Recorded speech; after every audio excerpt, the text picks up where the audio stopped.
37절부터 45절까지 우리 함께 합독하도록 하겠습니다. 바로와 그의 모든 신하가 이 일을 좋게 여긴지라.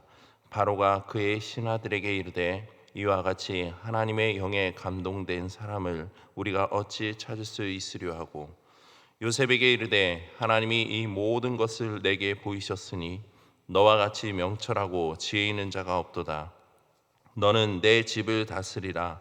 내 백성이 다 내 명령에 복종하리니 내가 너보다 높은 것은 내 왕자뿐이니라. 바로가 또 요셉에게 이르되 내가 너를 애굽 온 땅의 총리가 되게 하노라 하고, 자기의 인장 반지를 빼어 요셉의 손에 끼우고 그에게 세마포 옷을 입히고 금 사슬을 목에 걸고 자기에게 있는 버금 수레에 그를 태우며 무리가 그의 앞에서 소리 지르기를 엎드리라 하더라. 바로가 그에게 애굽 전국을 총리로 다스리게 하였더라. 바로가 요셉에게 이르되 나는 바로라. 애굽 온 땅에서 내 허락이 없이는 수족을 놀릴 자가 없으리라 하고, 그가 요셉의 이름을 사브나 바네아라 하고 또 온의 제사장 보디베라의 딸 아스라를 그에게 주어 아내로 삼게 하리라. 요셉이 나가 애굽 온 땅을 순찬하리라. 함께 잠시 기도하겠습니다. 하나님 감사합니다. 오늘 하루도 또 주님 앞에 나아갑니다. 하나님, 오늘도 말씀을 통해서 우리의 심령을 하나님이 새롭게 하여 주시고, 또 오늘 하루를 우리가 살아감에 있어서 온전히 주님과 함께 동행하며 주님의 뜻에 합당한 삶을 살아갈 수 있도록 하나님 우리에게 믿음과 힘을 더하여 주시옵소서. 여러 가지 어려운 상황 속에서도 낙심하지 아니하고 오직 주님만을 의지하며 나아가기 원합니다. 주님, 우리와 함께 하여 주시고 우리의 마음을 붙잡아 주시옵소서. 감사드리며 예수님의 이름으로 기도드립니다. 아멘. 오늘 본문의 내용을 포함하여 57절까지의 말씀을 보시면 두 가지의 상황이 전개되고 있습니다. 먼저 본문에서는 흔히 우리가 말하는 고생 끝에 낙이 오게 된다라는 상황으로 그동안 수많은 고난과 또 어려움, 심지어는 죽을 고비를 넘긴 요셉이 애굽의 2인자인 총리가 되는 장면을 나타내고 있습니다. 또한 46절에서 57절까지에서는 요셉이 애굽의 총리가 된 후 바로가 꾼 꿈의 내용이 현실화되면서 요셉의 그 행한 활약상을 나타내고 있습니다. 결국 하나님은 지난날 요셉에게 꿈으로써 당신의 계획을 보여줬던 것이 13년이 지난 지금에서야 야곱 가문은 물론이며 애굽 백성과 이웃 백성들을 구원하는 구원자로서의 하나님의 구원의 계획의 모든 그 준비 과정을 끝냈다고 볼 수가 있습니다. 이처럼 요셉이 하나님의 구원 역사의 핵심 인물이 될 수 있었던 것은요, 그가 학문적인 어떤 지식이나 풍부했거나 또한 신분에 있어 뛰어난 인물이었기에 쓰임받은 것이 아닙니다. 그는 평범한 가문의 출신이었습니다. 총리가 되기까지만 해도 그는 비천한 죄수에 불과했던 인물입니다. 그런 그가 어떻게 하나님의 구원의 역사에 과연 핵심 인물이 될 수 있었을까요? 또한 비천한 죄수에 불과했던 그가 어떻게 바로의 꿈을 해석하여 총리의 자리에 오를 수 있었을까요? 이에 대해 본문은 이렇게 말하고 있습니다. 38절과 39절입니다.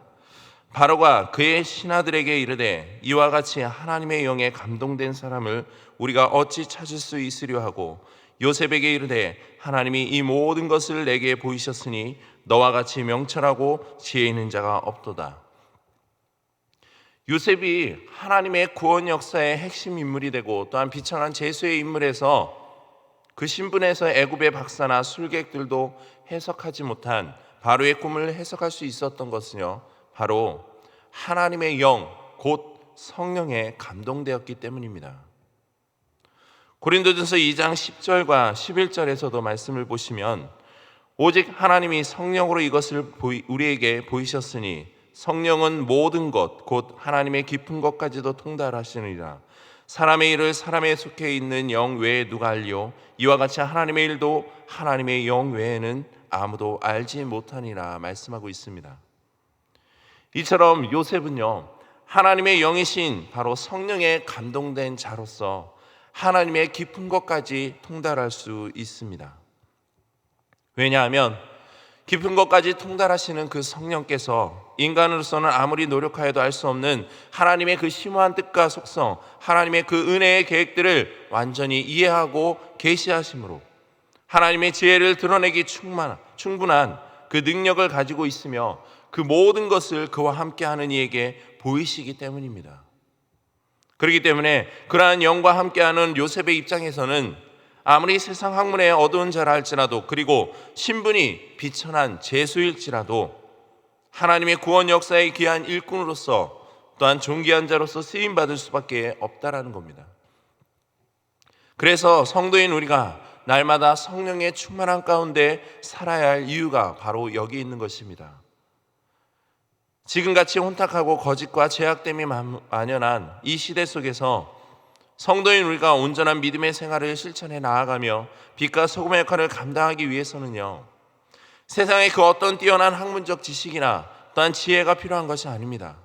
또한 명예와 권력도 필요 없습니다. 바로 하나님의 뜻과 계획을 알게 해주시고 보이시는 그 하나님의 영이신 성령과 함께하는 자야만 가능할 수 있다는 겁니다.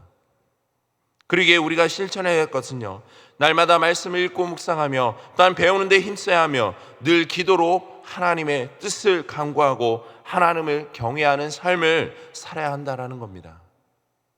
그럴 때 우리는 하나님의 영에 감동된 자로서 하나님의 귀한 일꾼으로 살아갈 수 있는 겁니다.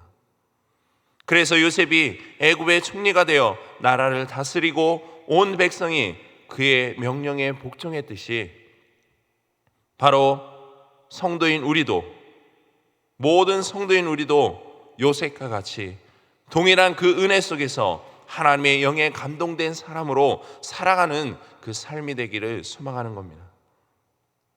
이렇게 요셉은 하나님의 그 은혜로 말미암아 30세라는 젊은 나이에 애굽의 총리 자리에까지 오르게 되었습니다. 그리고 그가 총리가 된 후 온 땅을 순찰하게 됩니다.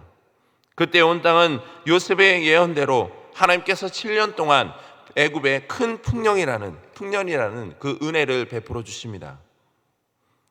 이에 요셉은 애굽 땅에 있는 7년의 곡물들을 거두어 각 성에 저장하되 각 성읍 주위에 밭의 곡물을 그 성읍 중에 쌓아두게 됩니다. 또한 요셉은 흉년이 들기 전 두 아들을 얻게 됩니다. 그리고 그 두 아들의 이름을 장자는 므낫세이며 차자는 에브라임이라 짓게 됩니다. 이후 애굽은 7년이라는 풍년이 지난 흉년이라는 기근을 맞이하게 됩니다.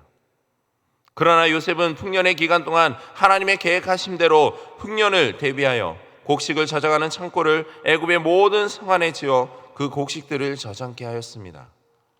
그 결과 흉년이 닥치자 애굽 전역에 있는 창고들을 열고 애굽 백성들에게 팔므로 흉년을 대비하게 되었습니다.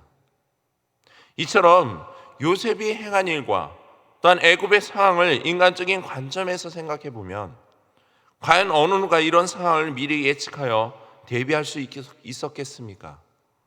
제 아무리 인간에게 뛰어난 지식과 지혜, 능력이 있다 한들 이런 일들이 과연 가능할까요?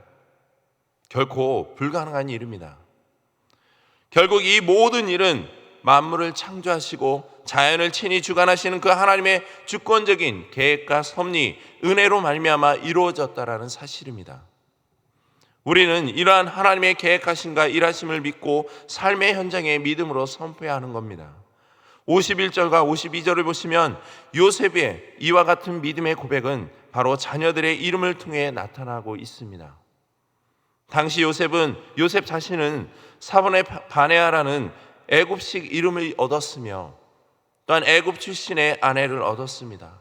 그러나 자녀들인 므낫셋과 에브라임은 히브리식 이름을 지음으로 자신은 물론 그의 자녀들이 하나님의 언약의 백성인 아브라함의 자손임을 잊지 않았음을 보여주고 있다는 겁니다. 뿐만 아닙니다. 자녀들의 이름의 의미를 생각해 보면 요셉이 얼마나 하나님의 영에 감동된 사람인지를 우리는 다시 한번 엿볼 수가 있습니다. 51절 말씀입니다.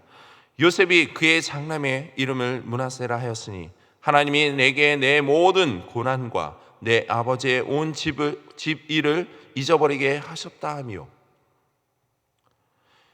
이처럼 요셉은 고백하는 것이 바로 이것입니다.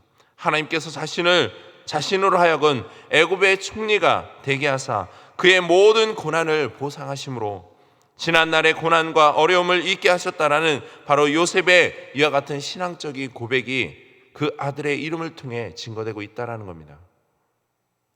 이처럼 하나님께서는 성도인 우리가 이 땅에 겪는 고난과 어려움 등을 믿음으로 잘 견뎌내면 마지막 날에 우리의 눈물을 씻기시고 또한 우리가 당한 모든 고난을 잊어버리도록 축복해 주신다는 겁니다.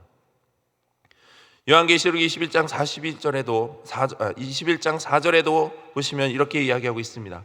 모든 눈물을 그 눈에서 닦아주시니 다시는 사망이 없고 애통하는 것이나 곡하는 것이나 아픈 것이 다시 있지 아니하리니 처음 것들이 다 지나갔습니다.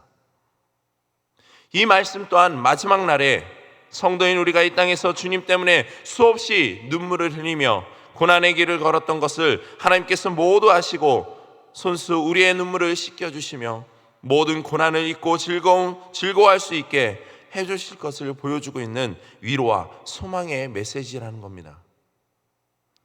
그렇기 때문에 성도인 우리는 마지막 날에 우리의 눈물을 닦아주실 그 주님을 소망 중에 바라보면서 우리에게 다가오는 모든 고난과 그 시련 등을 믿음으로 잘 감당하며 견뎌내야 하는 겁니다.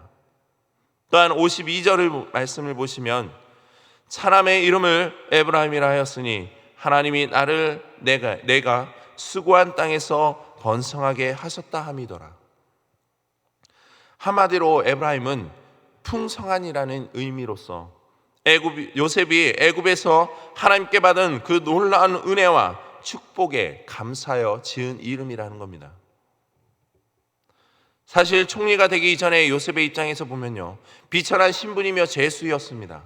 그런 그가 애굽의 총리가 되고 애굽 최고의 신분 계층에 속하는 제사장의 딸과 결혼하고 두 아들을 얻게 되었습니다. 현실적으로 가능한 일일까요? 결코 불가능한 일이라는 겁니다. 한마디로 하나님의 은혜와 축복이 아니면 이루어질 수 없는 현실이라는 겁니다. 그러나 지금의 요셉이 있게 된 것은 고난 속에서도 끝까지 그 인내의 씨앗을 뿌려 믿음의 수고의 결과라 할 수 있다는 겁니다. 시편 126편 5절에도 보면 눈물을 흘리며 씨를 뿌리는 자는 기쁨으로 거두리라 다윗은 고백하고 있습니다. 이처럼 성도인 우리는 비록 고난과 어려움을 당할지라도 끝까지 인내하며 믿음의 수고를 다해야 할 것입니다. 그러면 마지막 날에 성도인 우리로 하여금 하나님께서 풍성한 열매를 거두게 하시며 또한 우리에게 큰 축복을 허락해 주실 줄 믿습니다. 지금 여러 가지 많은 어려움 속에 살고 있는 우리는, 성도인 우리는 지금이야말로 끝까지 견디며 인내해야 될 줄 믿습니다.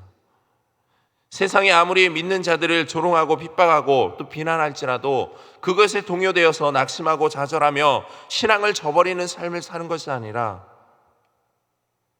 날마다 하나님 앞에 나아가 더욱더 인내, 믿음의 씨앗을 뿌리며 하나님이 우리에게 약속하신 그 언약의 말씀을 믿으며 소망하며 견뎌내야 한다는 겁니다. 요셉은 하나님의 영에 감동된 자라고 오늘 본문은 이야기하고 있습니다. 저와 여러분들이 바로 이와 같은 사람이 되길 소망합니다.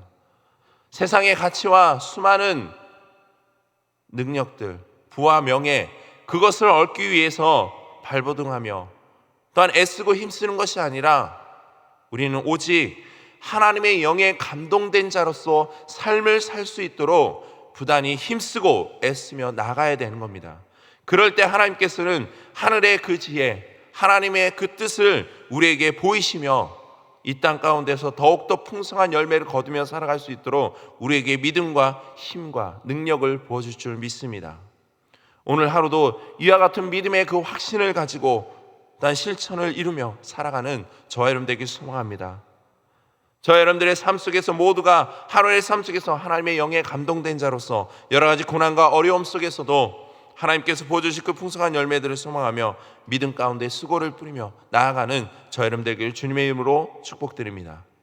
이 시간 기도하실 때 오늘 말씀을 기억하시면서 내가 하나님의 자녀로서 하나님의 영에 감동된 자로 살아갈 수 있는 믿음과 지혜를 달라고, 그래서 이 땅에서 성도로서 빛과 소금의 역할을 잘 감당하며 온전한 믿음을 실천함으로 하나님의 의를 증거하는 삶을 살 수 있도록 하나님의 영광을 드러내는 하나님의 자녀가 되게 해달라고, 나를 사용해달라고 간구하시고, 계속해서 원로 목사님과 사모님의 건강을 위해서, 난 담임 목사님과 사모님 그 가정을 위해, 그리고 영적으로 육적으로 아파하는 많은 환우분들을 기억하시며 함께 중보하기 중보기도로 해주시기 바랍니다. 또한 이 나라 민족이 더 이상 하나님 앞에서 죄악된 모습으로 살아가지 않고 참된 진리를 발견하며 진실된 삶을 살아갈 수 있도록 하루빨리 코로나가 종식되고 정상적인 삶으로 바뀌어서 모든 믿음의 백성들의 함께 기쁨으로 예배할 수 있는 날이 속히 오게 해달라고 함께 기도하시고, 또한 태풍으로 피해를 입고 있는 하나님의 거룩한 백성들에게 그 마음 가운데, 그 삶 가운데 위로와 평안의 마음을 허락해달라고, 또한 마지막으로 앞에 보이는 기도의 제목과 또한 여러분들이 가지고 있는 기도의 제목을 놓고 함께 각자의 자리에서 기도하고 함께 마치도록